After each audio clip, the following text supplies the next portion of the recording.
This is the Improv Chronicle podcast. I'm Lloydie. I just really love status. I love playing in it. And I think it's because in some ways it's so easy and so elusive. Status. Some improv schools talk a lot about it, others not so much. So what do we mean when we ask someone to play high or low status? And how much do we need it to build characters and on-stage dynamics? This episode, you're going to hear from three people who come at the concept of status from different schools of thought, at least to some degree. And you'll hear how they use status, not just for comedic impact, but in some cases to challenge preconceived ideas that audiences might have as well. My name's Will Hines. I'm an improv teacher and performer from the United States, and in particular the Upright Citizens Brigade Theater. What do you understand to mean when we ask someone to play high or low status? It's generally an acting thing first. It affects how you talk to the other person. It's part of your reality. It's part of the who, what, where. So, like, are you deferential? Are you bullying? Are you dismissive? Are you, how direct you are, how polite you are? That's the first thing that status affects. It's like your performance, your attitude towards the other person. That's the first thing that comes to mind. And then the second thing is a comedy thing, which is low status people acting high status or high status people acting low status is always funny. And then switching status is funny. Going from low to high or going from high to low. Having something happen that changes your status is always funny. And how do we find it at the beginning of a scene? I think it's usually a simple choice based on the base reality. Like, status is the thing where I tend to not start off as a joke or anything. It's just like, well, if I'm the bellman in a hotel and you're the customer checking in, I am low status to you, because that just is what's sensible. If I'm a parent, you're my child, I am high status. Or if we are just two friends, but just my natural performing energy is a little more alpha, Lloydie, because I'm a huge alpha that just comes out swinging. You are an alpha. I might start off as slightly high status, just because that's how it feels. So I just start with base reality and just simple, direct acting choices. What does reality tell me what my status would be? My name is Rebecca Sohn. I'm an improviser, been improvising since 1987. I am an ensemble member of the Annoyance Theater in Chicago and an alumni of the Second City, and love improvising. When we talk about status in improv scenes, what do you view that as meaning? There are really a lot of ways to look at it. The way I focus on it is in terms of what we're able to control and play with in a scene. And so I focus on physical status. And in America, we say it correctly. We say status, not Really? status. I mean, I think we invented the language, Rebecca. I mean, I don't wish to be, And we perfected it. I don't know. We've got a former imperial power and a current imperial power battling it out now. So anyway, obviously I'm kidding. Likewise. There are so many different ways of looking at it, right? So there's the status of your job and the job relationship. So status is in relation to something. Although I suppose you could have your own status in a vacuum. I don't know what point it serves. So in improv, when I'm teaching it, I focus on the physical because we can immediately make a physical change to raise or lower our status in relationship to our scene partner. And so status, to talk about it's very much the way you carry yourself in the world. And I think it has very much to do with confidence of a very specific kind. Logan Murray has been in comedy in the UK since 1984. He's got a background in stand-up, which he also teaches, and he's appeared on numerous UK TV shows, and he's also an improviser. So what does he think about what we mean by status in the context of comedy performance? It just cuts through an awful lot of, for me, it cuts through an awful lot of crap. So if your status is what's your relationship with the people that you're working with, and how does that change through the scene? But also, what's your relationship to objects? So you can be incredibly high status but very clumsy, or think you're high status.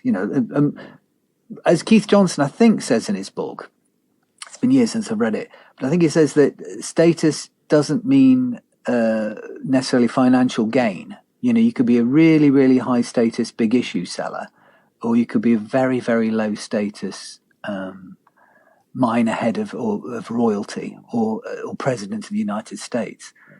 So it's just how you relate to other people. And we're doing it all the time. So my understanding of status, so the nice thing about status is, all I've got to think is, what's my relationship to them? Do I think I'm better than them, or do I think I'm prettier, more spiritually aware, in a higher tax bracket, more knowledgeable about a subject? These are all things that could lead the monkey brain in me to thinking that I'm in some sense superior. And then, of course, because there's a height there, then that's begging for the comic drop when you find out. I was doing a writing workshop in the Isle of Wight this weekend, and somebody reminded me about the Mitchell and Webb sketch. The guy goes, "It's not brain surgery, though, is it?" Do you remember that one? Oh, yes. Yeah. I think it's Rob goes, "It's not brain surgery, though, because I'm a brain surgeon." So, and then at the end of the sketch, the comeuppance is, and also he thinks he's high status. I love the game when people, I'm going completely off a tangent here, but it's high status and low status isn't interesting in itself. It's when the person's trying to pass themselves off as high status, like the crap teacher you had at school, trying to keep control of the room. Anyway, that's a little sidebar. Yeah, that sketch where he's the comeuppance is when Mitchell comes in and goes, "Oh, I'm actually a rocket scientist." Yes. So so the rug pull moment comes from there. It's clear status is something that we can use in improv, but how important is it? Rebecca Sohn. Well, I mean, it exists in a scene whether you work on it or not. It just is. It is a part of a relationship. And how important it is how important you make it. It's another tool in the improviser tool belt. So to me, it's very important to know that this is an entire world available to me to play in a scene. It's a way to relate to my scene partner. It's a way that I can create character. So it's really important. And to me, it's more important just to be aware of it as an option for yourself. And if we were ranking all the different things in improv, the fundamentals, the most important, obviously some schools would have like yes and as the absolute fundamentals. Some would prioritize game of the scene high. Some, wouldn't focus on that. Where for you does status kind of come in like that list of priorities? Well, that's a hard one. I mean, I think to me, the most important thing in an improv scene is relationship. So, and that covers an enormous ground. It's the improviser's relationship to their character or to whatever they're presenting, the improviser's relationship to the other improviser or improvisers, the improviser's relationship to the space in the room that they're playing in, the improviser's relationship to the audience, and of course the reverse of all of that. Within that is status. So to me, it's an important part, but you can successfully spend your entire career improvising without thinking specifically about or working on status, and know that it is occurring whether or not you focus on it. It's one of those things that for some people, it's the key that unlocks everything. And you tell them to be aware of status, and suddenly they are playing with a range and options that you've never seen before. And for other people, it means almost nothing. It just seems to have no effect. So I think it's like one of those tools tools that unlocks acting for some people and means nothing. So I don't know. It's case by case. To some people, it's crucial. I know when I read Keith Johnstone's Improv book, like I felt like half of it was about status. Like that was like a big concept. I mean, I'm not a Johnstone sort of expert, but even a cursory reading of that book, like status was all over it. And at UCB, it's more just like a little tool that you just kind of use when you want, and it's not essential. The status part of the Improv book is the only bit that I can remember. I mean, I read it, I don't know, 12 years ago or so. But it's interesting because I don't know whether the UCB book talks about it at all, does it? Very, very little. It talks about it in their base reality section when they're doing who, what, where, and it says status affects like how you talk to the other person, and it gives some examples that like the same line of dialogue said from a parent to a child is different than a patient to her doctor, for example. Like a parent might say, "You're being weird," and a patient would say to the doctor, "Excuse me, I don't mean to be rude, but I think that's a little unusual." That's the only time I think it's clearly mentioned in the manual. Weird question, but if you had a hierarchy of things, like, you know, yes and game of the scene being like foundational things, and like you'd kind of done a big list of all of the things that you need in improv, object work, et cetera, where would you put status? Or does it belong with something else? Yeah, I know that some people would put it very high. I'm embarrassed to say I would put it like in my second tier. Like my first tier is sort of like, you know, say yes, base reality, unusual thing, commit. And then my second tier is kind of like stuff you use to mix it up and shake it up. You know, and that would be like stage picture, status, specifics, which I feel is sacrilege. And it probably speaks to how I came at improv from a writing mindset first and acting came second to me. You know, I was much more of a what is the right thing to say person for a long time. And then much later I like actually existed in my body. And I think status is more naturally an actor thing. Will Hines find status a more actor-leaning choice? I wondered how Logan uses it in stand-up and where he would rate it in terms of improv essentials as well. When I'm doing the stand-up courses, because it's only 10 weeks or 30 hours, so it might be 6 weekends. There's so much to get through that I sort of just do a little bit of breaking down with status on the first or the second session. And it's not the entire session. And then hopefully they've got it. And then off they go. So, and I keep, sometimes I'll have to go, well, the thing we did last week, do bear that in mind because we can't go back to it, but you're doing it anyway every day. So just remember it. Just remember it when you're on stage because it's my reputation on the line, not yours, you little bastards. And usually that's, that cows them into submission.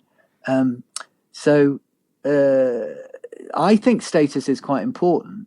But everything you mentioned, I think, this is going away from status slightly, but I think I began my book with this quote.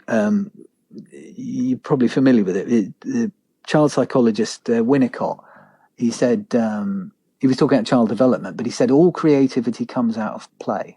So I think it's a brilliant quote. And everything in culture on some level must have come out of play, even though when they were interviewed in the Sunday Times ago, it was terribly hard work. I'm going to bring you back to the question, though. Where would you place status in your hierarchy of improv essentials? Oh, really highly to that'd be a much more succinct answer, wouldn't it? I mean, that's succinct. Yeah. Our last episode of this podcast was about accents, and reflecting on the role of status had Rebecca bring us back to the role accents can play in a scene and how they can denote status. It's so funny, too, to me to be talking about this to you over in Great Britain, because in America, we do this all the time on TV. When we want someone to have status on TV, very often we hire a Brit. I mean, I am available. Yeah, and by we, I don't mean me. I'm not hiring anybody. But I mean, Americans, by and large, perceive people with a British accent as having higher status. It's much more elegant to us. And I have never been to a British city centre on a Saturday night. That's all I can say.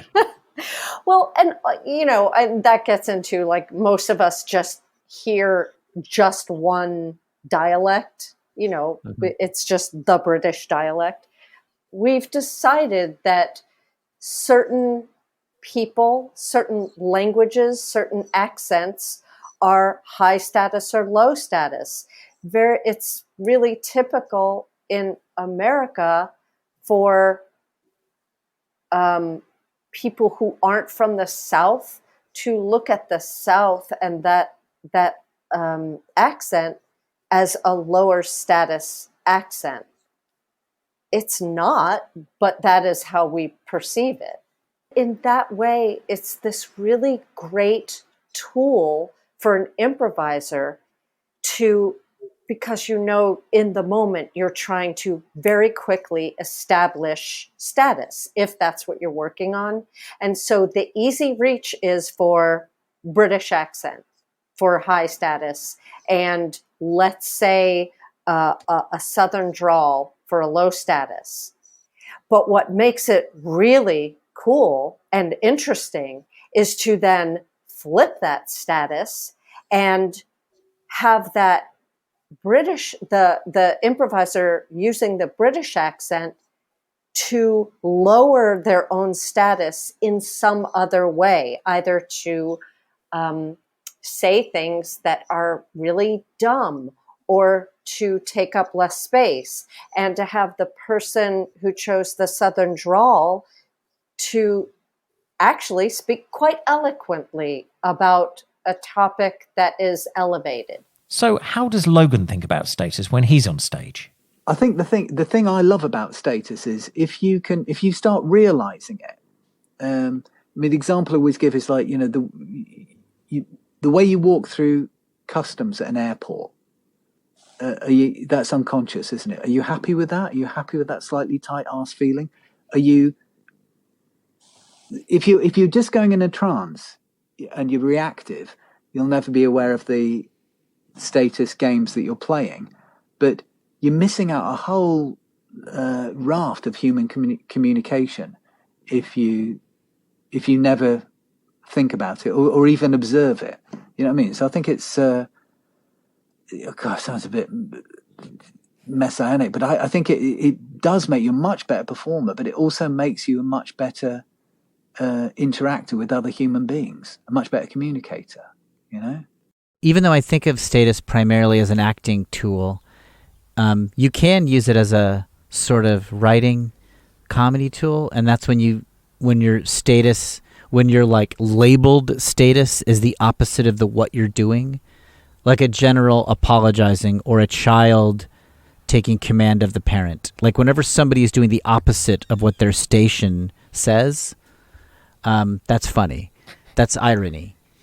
In which case, in this scenario, who is high status? Because you are the expert being interviewed. So technically, I'm trying to get the information from you. But equally, I edit the podcast and host it. And I decide what eventually goes in it. So where yeah, what a puzzle. Yeah, right? What a puzzle.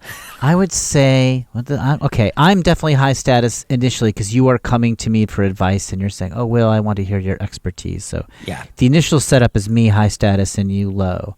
But you are able at any moment to switch that status. I just won't be around for it.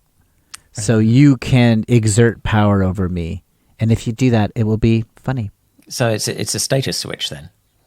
Yes, it'll be a status switch. If you edit me, like, I don't know, I was going to say farting, then you would undermine me, and if the audience knew that you did it after you interviewed me, they would giggle in delight at this low-status member of the dynamic having his way with the high-status boob. I mean, can you imagine me editing fart noises into this? Not at all. Never. You're too dignified. I'm British. I've never... No comedian from the land of Britain would ever stoop so low as to use scatological humor. Yep. You know, it's never happened. We've never done it. It's just not in our nature.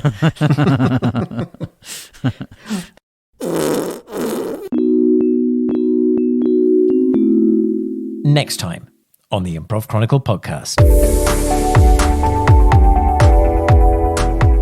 Dealing with imposter syndrome.